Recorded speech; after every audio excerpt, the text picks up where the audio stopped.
우리 하나님의 말씀 보시겠습니다. 사도행전 18장 우리 18절에서 23절의 말씀까지 함께 보시겠습니다. 사도행전 18장 18절에서 23절 우리 다 함께 한 목소리로 합독하시겠습니다. 바울은 더 여러 날 머물다가 형제들과 작별하고 배 타고 수리아로 떠나갈새 브리스길라와 아굴라도 함께 하더라. 바울이 일찍이 서원이 있었으므로 갱그리아에서 머리를 깎았더라. 에베소에 와서 그들을 거기 머물게 하고 자기는 회당에 들어가서 유대인들과 변론하니 여러 사람이 더 오래 있기를 청하되 허락하지 아니하고 작별하여 이르되 만일 하나님의 뜻이면 너에게 돌아오리라 하고 배를 타가 에베소를 떠나 가이사랴에 상륙하여 올라가 교회 안부를 물은 후에 안디옥으로 내려가서 얼마 있다가 떠나 갈라디아와 브리기아와 땅을 차례로 다니며 모든 제자를 굳건하게 하니라. 아멘. 할렐루야. 우리 앞뒤 좌우에 계신 분들과 한번 이렇게 인사하시겠습니다. 은혜 많이 받으십시오. 이렇게 인사하시겠습니다.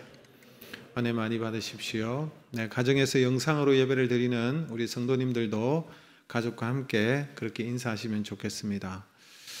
네, 오늘도 예배 가운데 우리에게 은혜를 주시고 또 말씀을 통해서 우리에게 새 힘을 주실 줄로 믿습니다. 제 친구 목사님 중에 오래전에 미국에 유학을 떠난 분이 계셨습니다. 아주 친한 친구 목사님이셨는데요. 근데 미국에 도착해서 이제 공부를 하려고 하는데 뭐 영어를 준비를 했겠죠. 미국에 가서 공부하는데 영어를 준비를 안 했겠습니까? 열심히 준비를 했지만 영어로 수업을 듣는 것이 너무너무 어려웠습니다. 도무지 따라갈 수가 없다. 들리지도 않고. 그래서 이 목사님이 굉장히 고심에 빠지셨어요. 이래가지고는 공부를 하고 학위를 받는다는 것이 이게 불가능하다는 생각이 들었답니다. 그래서 특단의 조치를 취했는데 어떻게 했느냐니까 자기 머리를 밀어버렸어요. 머리를 빠박으로 그냥 이렇게 빡빡 밀어가지고 밖으로 나갈 수 없도록 돌아다닐 수 없도록.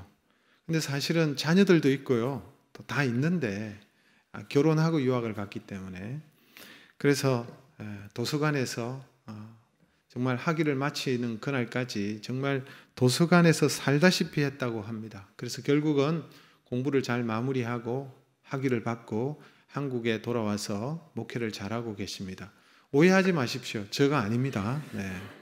저는 미국에 가서 머리를 밀어본 적이 없습니다. 여러분, 어떤 사람이 갑자기 머리를 깎으면, 머리를 밀면 여러분 거기에는 중요한 의미가 있지 않겠습니까? 이유가 있지 않습니까? 예를 들어서 우리 젊은 자매가 어느 날 머리를 헤어스타일에 변화를 줬어요. 머리를 잘라버렸어요. 그러면은 우리가 이런 생각을 하지 않습니까? 둘이 사귀다가 헤어졌나? 이렇게 우리가 생각할 수 있거든요.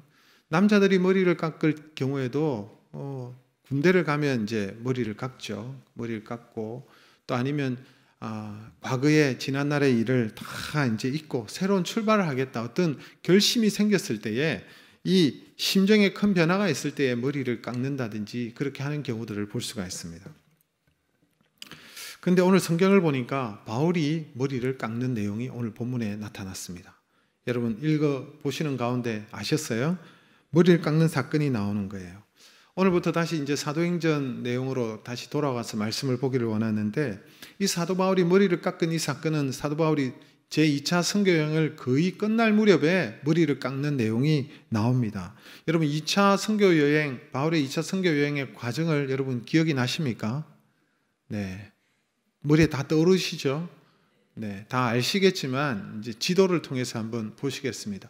원래 사도 바울은 저기 아시아 지역을 중심으로 해서 복음을 전하기를 원했어요. 그런데 성령께서 막으셔서 유럽으로 성령께서 인도해 주셨죠. 그래서 배를 타고 드로아에서 배를 타고 어디로 갑니까?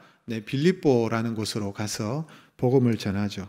그 빌립보에서 그 다음에는 어디로? 데살로니가로 갔고 데살로니가에서 베레아로 내려갔고 베레아에서 아덴, 지금의 아테네 그리고 고린도에 도착하게 됩니다. 고린도에서 이제 2차 선교여행을 마감하는 점에 갱그리아로 가서 배를 타고 이제 다시 자신의 원래 출발했던 안디옥으로 돌아오는 내용이 여러분 2차 선교여행의 과정이라고 할 수가 있습니다. 그런데 오늘 사도 바울이 2차 선교여행을 마감할 때쯤에 이렇게 갱거리아에서 머리를 깎았다라는 내용이 나옵니다.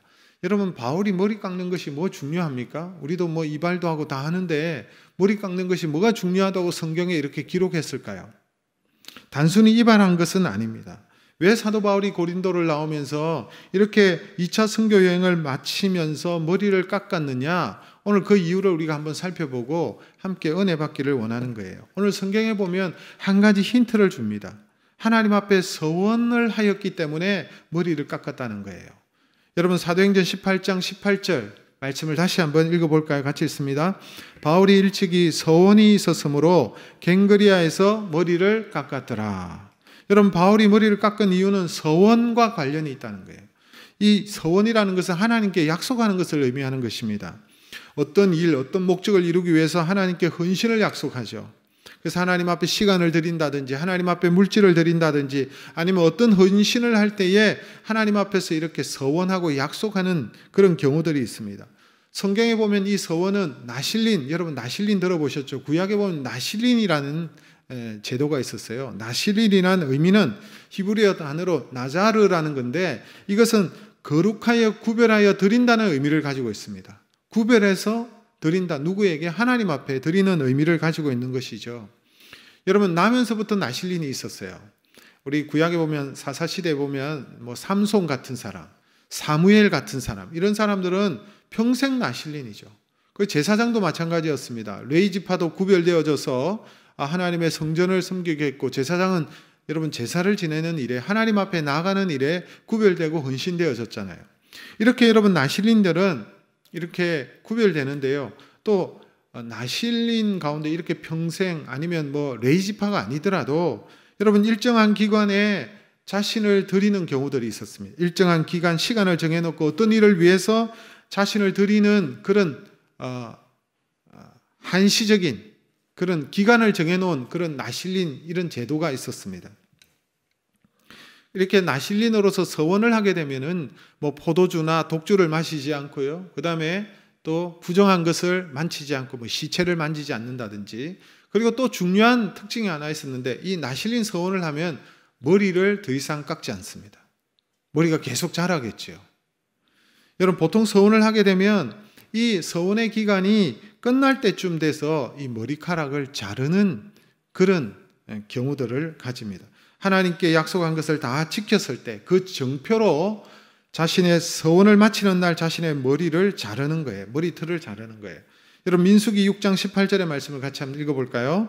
자신의 몸을 구별한 나실인은 회방문에서 자기의 머리털을 밀고 그것을 화목 제물 밑에 있는 뿔에 둘치며. 여러분 사도 바울의 서원, 이 서원은 언제 했을까요?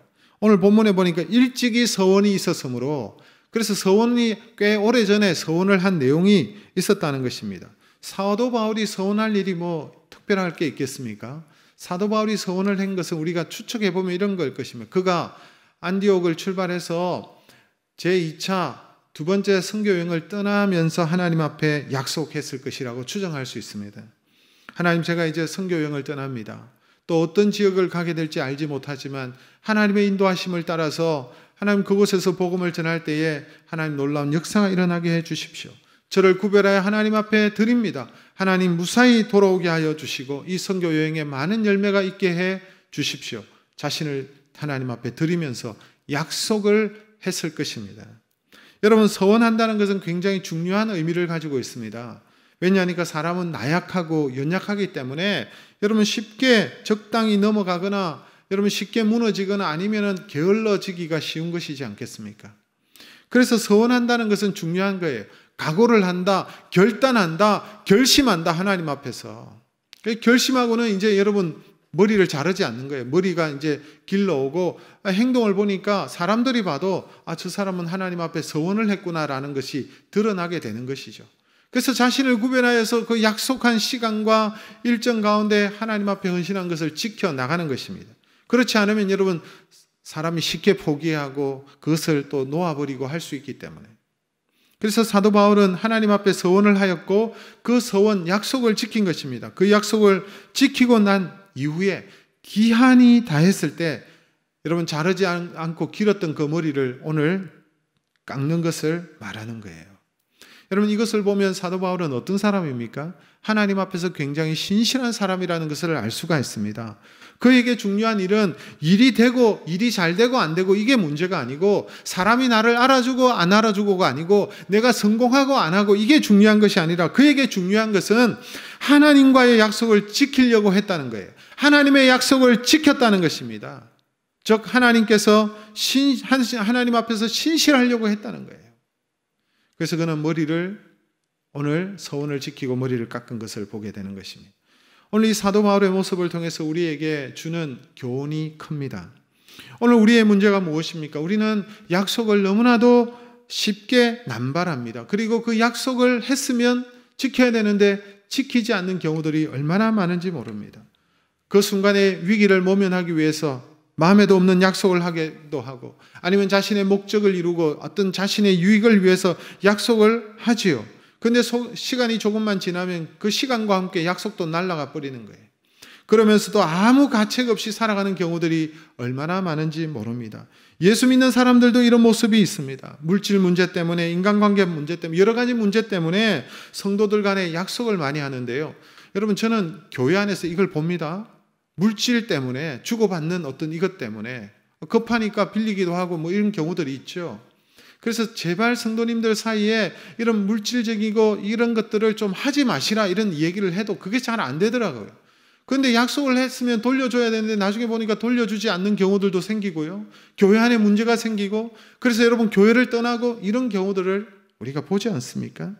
더 나아가 이런 신실하지 못한 모습들이 사람과의 관계만 그런 것이 아니라 하나님 앞에서도 그렇게 나타난다는 것입니다. 하나님께 많은 약속을 하지만 그 약속을 지키려고 애쓰지 않는 그런 경우들이 너무 많더라는 거예요. 저는 지금까지 목회를 하면서 느낀 것 중에 한 가지가 이런 것입니다. 어려울 때, 도움이 필요할 때, 혹 인생의 위기가 찾아왔을 때에 저를 찾아와서 신앙적인 약속을 하는 경우가 많습니다. 이 문제만 해결되면 신앙생활 열심히 하겠다고. 그리고 하나님 앞에 헌신하고 봉사하고 순종하고 이런 내용들을 많이 저한테 얘기를 하세요. 종종 찾아와서. 그런데 그 문제가 해결이 되고 원하는 것을 얻게 되면 사람은 언제 그랬냐는 듯이 여러분 약속을 저버리고 하나님과 멀어지는 그런 모습들을 종종 보아왔습니다. 여러분, 우리는 신앙인이죠. 신앙인이란 무엇입니까? 하나님을 믿는 자들을 신앙인이라고 그래요. 여러분, 하나님을 믿는다는 것은 뭘 의미합니까? 하나님을 믿기 때문에 신앙인으로서 우리의 삶도 어떤 다른 사람들마다 믿을 만한 모습을 보여주는 것이 신앙 아닙니까? 왜 그렇습니까? 그 이유는 하나님이 신실하신 분이기 때문에, 하나님이 신실하시고 하나님은 그 약속을 지키시잖아요. 그 하나님을 믿는 자녀들이고 우리가 하나님의 백성들인데, 그렇다면 우리도 하나님의 자녀로서 신실한 모습을 보여주고 하나님 앞에서 그렇게 믿을 만한 모습으로 사람들에게도 드러나야 되지 않겠습니까? 우리가 믿는 하나님은 여러분 약속을 목숨보다도 더 귀하게 여기신 분이 우리 하나님이세요. 우리가 잘 아는 대로 성경은 구약과 신약으로 되어져 있지 않습니까?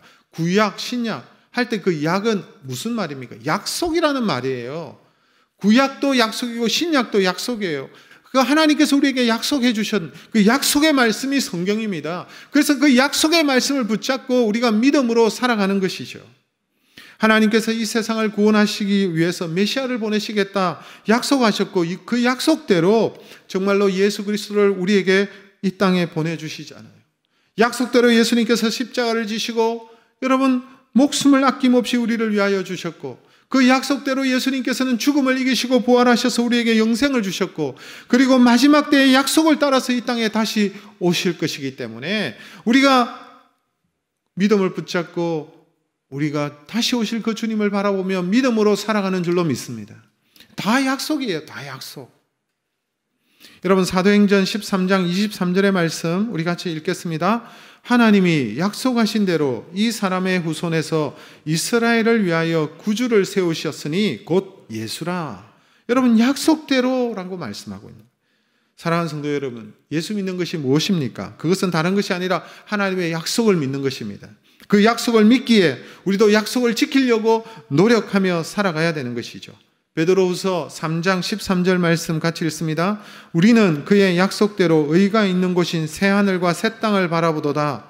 요한일서 2장 25절 같이 읽습니다. 그가 우리에게 약속하신 것은 이것이니 곧 영원한 생명이니라. 무슨 말입니까? 하나님의 약속을 믿고 새하늘과 새 땅을 바라보고 가고 있기 때문에, 또한 하나님께서 우리에게 영생을 주시겠다고 약속하셨기 때문에 그 약속을 믿고 영생을 바라보며 우리가 믿음으로 한 걸음 한 걸음 나아가고 있다는 것입니다.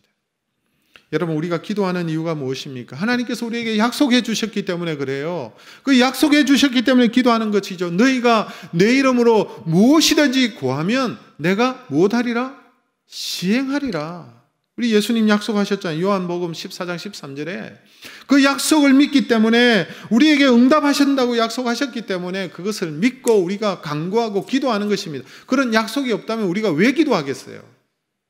우리가 믿기 때문에. 내가 기도하면, 너희가 내 이름으로 무엇이든지 간구하면 내가 시행하리라. 할렐루야. 여러분, 우리가 이 약속을 붙잡고 기도하는 것입니다.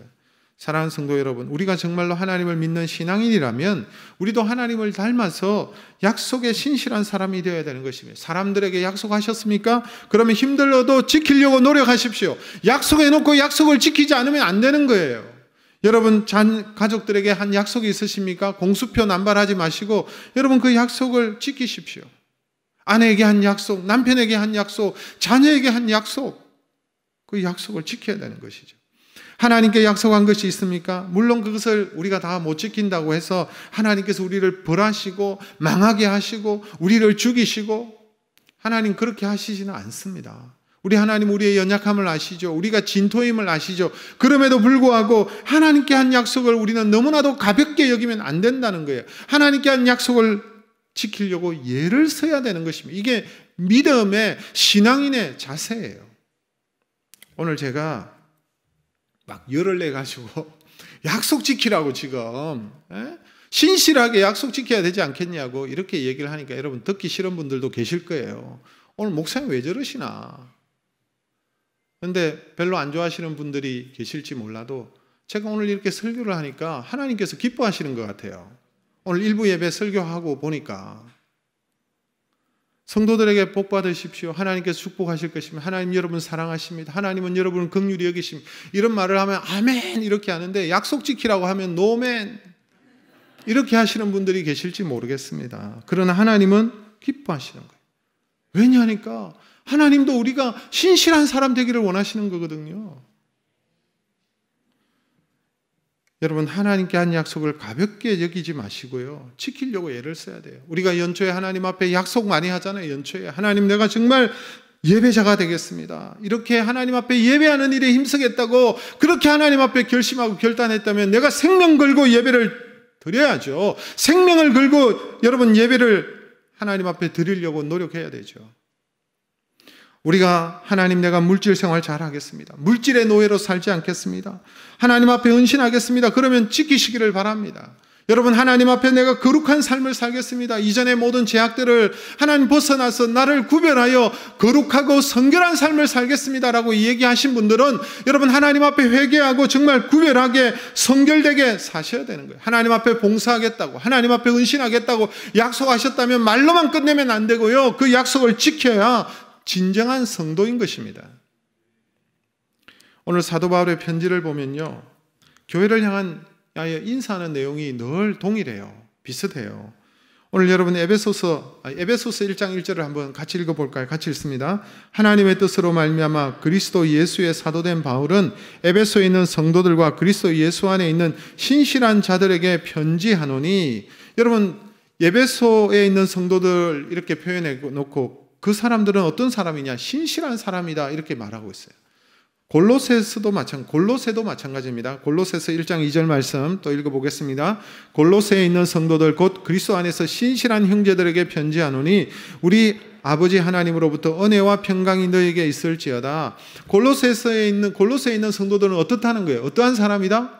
신실한 사람이다 이렇게 말을 하고 있습니다. 사도 바울이 만약에 우리 열린 한우문 교회를 향해서 편지한다면 아마 열린 한우문 교회 성도들에게 편지하노니, 그리고 난 다음에 곧 그리스도 안에서 신실한 형제들이다, 신실한 자들이다 이렇게 얘기할 것입니다. 사실 아멘 하려니까 좀 부끄럽기도 하지 않습니까?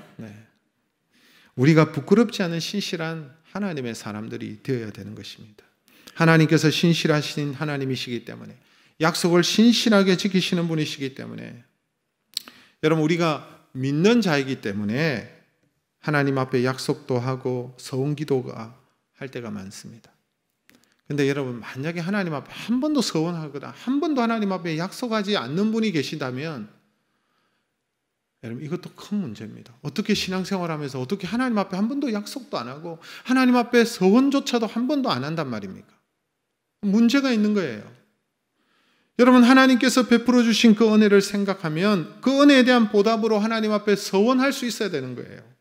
자신의 인생에 대한 새로운 결단, 내가 하나님 이 세상에서 그냥 끌려다니지 않겠습니다. 하나님 앞에서 정말 약속의 말씀을 붙잡고 내가 이렇게 하나님 앞에 살겠습니다. 이런 약속과 서원이 있어야 된다는 거예요. 있으면 우리가 지켜야 되죠.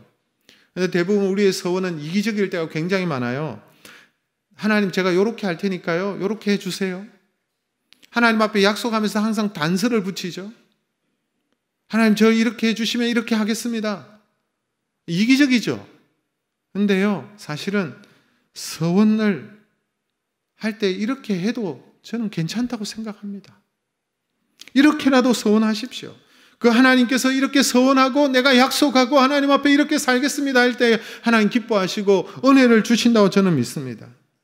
여러분 서원한다는 것은 하나님을 향한 믿음이 있기 때문에 그래도 서원하는 거예요. 하나님 앞에 서원한다는 것은 하나님을 사랑하기 때문에 하나님을 향한 열정이 있기 때문에 이렇게 하는 것입니다. 어쨌든 우리가 하나님 앞에 서원하였다면 그것을 지키려고 예를 써야 되는 거예요. 사람에게 한 약속도 지키려고 예를 쓰시고 하나님 앞에 한 그 약속을 지키려고 예를 쓰세요. 그럴 때에 하나님께서 기뻐하시고 은혜와 복을 허락해 주실 줄로 믿습니다. 여러분 그래서 사도 바울이 머리를 깎은 이유는요, 하나님 앞에 한 그 서원을 지키기 위해서 그런 거예요. 약속을 지키기 위해서. 또 여러분 사도 바울이 머리를 깎은 이유가 한 가지 더 있습니다.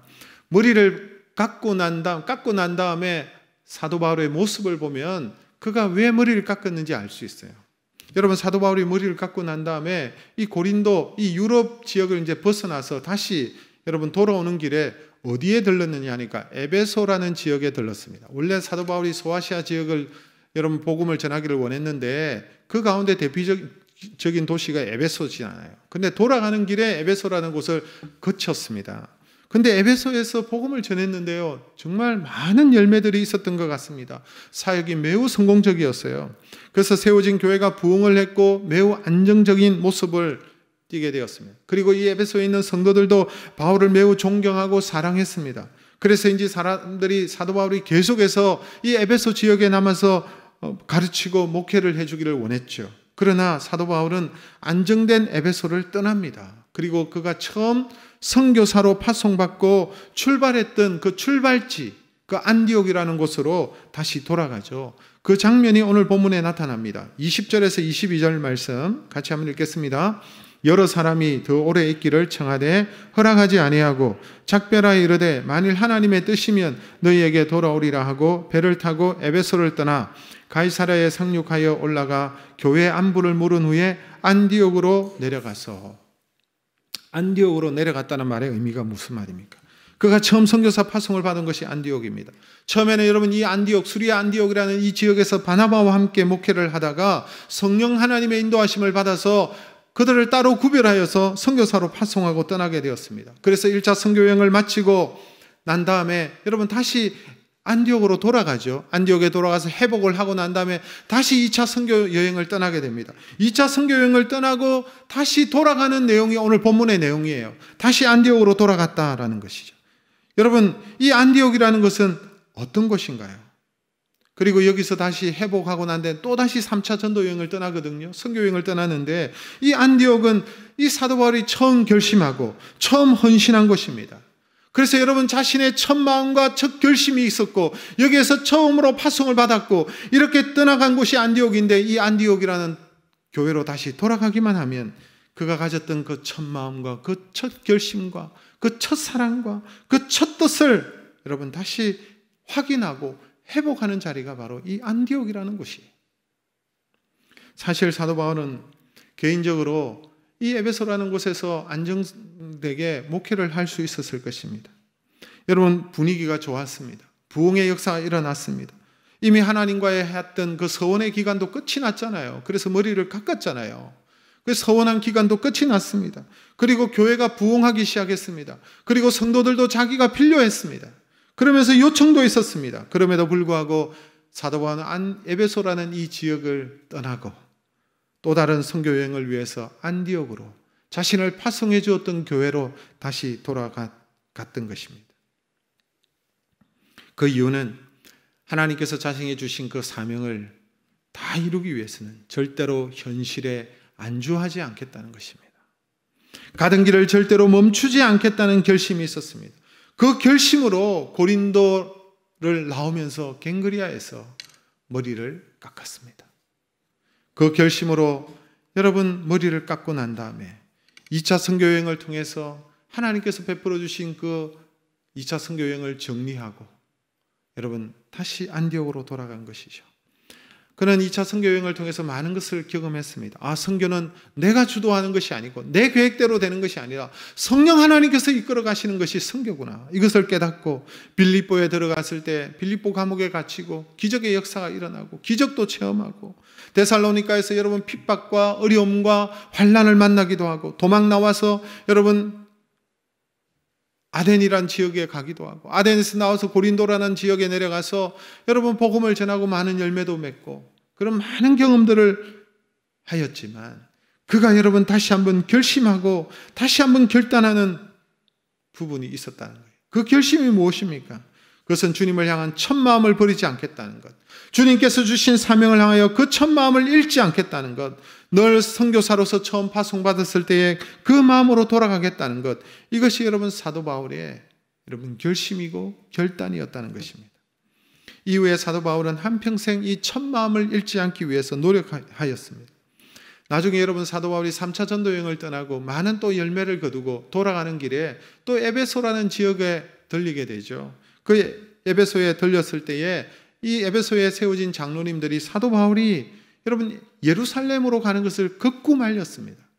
왜냐하니까 거기에 가면 결박이 있고 환난이 있기 때문에 말렸지만 여러분 사도 바울이 그 말을 듣지 않았어요. 왜냐하니까 하나님 앞에서 했던 그 결단과 결심이 있었기 때문에 그런 것이죠. 사도행전 20장 23절 24절 여러분 이 에베소에 있는 장로들이 말렸을 때 그가 무슨 내용으로 고백하고 있습니까? 같이 읽겠습니다. 오직 성령이 각 성에서 내게 증언하여 결박과 환난이 나를 기란인다 하시나 내가 달려갈 길과 주 예수께 받은 사명 곧 하나님의 은혜의 복음을 증언하는 일을 마치려 하면은 나의 생명조차 조금도 귀한 것으로 여기지 아니하노라. 여러분 이 바울의 고백이 우리에게 감동을 주는 이유가 무엇입니까? 이 고백이 대단한 것은 이 고백이 처음부터 지금까지 변함없는 사도 바울의 고백이었다는 것입니다. 이 첫 마음이 변하지 않았어요. 그가 안디옥에서 처음 선교사를 파송받을 때도 이러한 고백을 하고 떠났고 다시 돌아와서 2차 선교여행을 다시 떠날 때도 이 마음을 품고 떠났고 그리고 2차 선교여행을 한 번도 가보지 못한 그 유럽을 돌면서 수많은 어려움 가운데 아덴을 거쳐 고린도에 들어가서 거기에서 나오면서도 그 고린도에서 머리를 깎을 때에도 이러한 고백으로 서원한 것을 지키며 머리를 깎았을 뿐만 아니라 앞으로 엄청난 위험이 도사리고 있는 이 곳으로 예루살렘으로 다시 돌아갈 때에도 이 결심을 하고 이 결단이 변하지 않고 그렇게 믿음으로 걸어가는 신실한 사도 바울의 모습을 우리에게 보여주고 있기 때문에 그런 것입니다. 그리고 그의 인생의 마지막 순간에 믿음의 아들 디모데에게선 그의 서신서의 마지막 서신이 디모데후서이지 않습니까? 이 디모데에게 쓴 마지막 서신의 내용이 무엇입니까? 거기에도 동일한 고백을 하고 있어요. 디모데후서 4장 6절에서 8절의 말씀을 같이 읽겠습니다. 전제와 같이 내가 벌써 부어지고 나의 떠날 시각이 가까웠도다. 나는 선한 싸움을 싸우고 나의 달려갈 길을 마치고 믿음을 지켰으니 이제 후로는 나를 위하여 의의 면류관이 예비되었으므로 주 곧 의로우신 재판장이 그날에 내게 주실 것이며 내게만 아니라 주의 나타나심을 사모하는 모든 자에게 도니라. 전제와 같이 내가 부어졌다라고 말합니다. 이제 내 인생이 다 부어졌다는 것입니다. 쏟아 부었다는 거예요. 제단 위에 부어지는 관제처럼 내 인생을 다 쏟아 부었다는 것입니다. 떠날 시각이 가까웠다고 얘기하고 있습니다. 인생을 마감할 때가 되었다는 것입니다. 그러면서 하는 고백이 바로 이 고백이었어요. 나는 나의 달려갈 길을 마쳤습니다. 나의 믿음을 지켰습니다. 나는 첫 마음과 그 첫 결심을 가지고 지금까지 달려왔습니다. 나는 변하지 않았고 변하지 않으려고 노력해왔습니다. 나는 안주하지 않았습니다. 안주하지 않으려고 싸웠습니다. 나는 믿음을 지켰습니다. 이런 고백을 하고 있는 거예요. 여러분, 얼마나 신실한 성도의 모습입니까? 이러한 고백이 저와 여러분에게 있어야 될 줄로 믿습니다. 우리가 신앙생활을 하고 하나님을 섬기는 자로서 여러분, 이러한 신실한 고백을 지키려고 노력하며 살아가고 있는지 우리를 살펴봐야 되지 않겠습니까? 참 아이러니하고 안타까운 것은 이 사도 바울의 간증을 들었던 그 에베소 교회가 나중에 하나님께 책망을 받죠. 무엇 때문에 하나님께 책망받습니까? 에베소 요한계시록 2장 1절에서 4절의 말씀을 우리 마지막으로 같이 한번 읽겠습니다. 에베소 교회 사자에게 편지하라. 오른손에 있는 7뼈를 붙잡고 7 금 촛대 사이를 거느시는 이가 이르시되 내가 내 행위와 수고와 내 인내를 알고 또 악한 자들을 용납하지 아니한 것과 자칭 사도라 하되 아닌 자들을 시험하여 그의 거짓된 것을 내가 드러낸 것과 또 내가 참고 내 이름을 위하여 견디고 게으르지 아니한 것을 아노라. 그러나 너를 책망할 것이 있나니 너의 처음 사랑을 버렸느니라. 너의 처음 사랑을 버렸다고 책망하고 계십니다. 여러분, 오늘 이 책망이 우리가 진지하게 들어야 될 책망이 아닌가 생각해 봅니다. 누구보다도 저 자신이 들어야 될 책망인 것 같습니다. 하나님께서 저에게 말씀하시기를 너 변하지 않았냐라고 물어보시는 것 같아요. 너 많이 변했어 하시는 것 같습니다. 처음 사명자로 부름을 받고 신학교에서 공부할 때, 목사로 안수를 받을 그때, 열린 한우문 교회에 부임해서 하나님 앞에 목회를 시작할 때의 그 고백들, 하나님께 드렸던 그 마음, 그 첫사랑, 하나님께서 물으십니다. 너 그거 변하지 않았느냐? 너 그 심정, 그 마음 가지고 있느냐? 하나님께서 물으시는 것 같아요. 그 마음 잃어버리고 사명 잃어버리고 형식과 껍질만 남아서 그렇게 목회하고 있지는 않느냐? 하나님께서 물어보시는 것 같습니다. 정신 차려라는 거예요. 머리를 깎으라는 것입니다. 사랑하는 성도 여러분, 여러분은 어떠십니까? 장로로 세워질 때, 안소 집사로 하나님께서 세워주실 때, 권사로 세워주실 때, 구역장으로 세워질 때, 아니 참으로 예수 그리스도를 영접하고 주님으로 인하여 그 은혜에 충만하는 그 시점에 하나님 앞에 했던 그 사랑, 그 하나님 앞에 드렸던 그 마음, 그 고백이 지금도 여러분에게 있으십니까? 자신의 눈에 있는 들보는 보지 못하고 다른 사람 눈 속에 있는 그 티를 보면서 지적하면서 하나님 앞에서 정말 껍데기만 남은 형식적인 신앙인의 모습으로 살아가고 있지는 않습니까? 우리 모두가 하나님 앞에서 정신 차려야 된다고 생각합니다. 우리가 코로나19 때문에 이렇게 저렇게 우리의 마음이 하나님으로부터 떠나고 또 현실에 안주하고 그렇게 우리가 살아가고 있지는 않는지. 여러분, 바울은 첫 사랑을 지키려고 하나님 앞에 한 그 서원을 지키려고 자신의 머리를 깎았습니다. 목회자인 저 자신으로부터 우리 모든 성도님들이 하나님 앞에서 하나님께 했던 그 약속을 저버리고 있지는 않는지 자신을 다시 한번 살펴보고 정신을 차리고 다시 머리를 깎아야 되는 것입니다. 하나님께서 한 그 서원을 지키려고 애를 씁시다. 다시 첫 마음으로, 다시 그 출발선상으로, 그 하나님 앞에 했던 그 첫 결심으로, 그 첫 마음으로 돌아가서 하나님 앞에서 신실하게 살아가는 믿음의 사람들 되시기를 주님의 이름으로 축복합니다.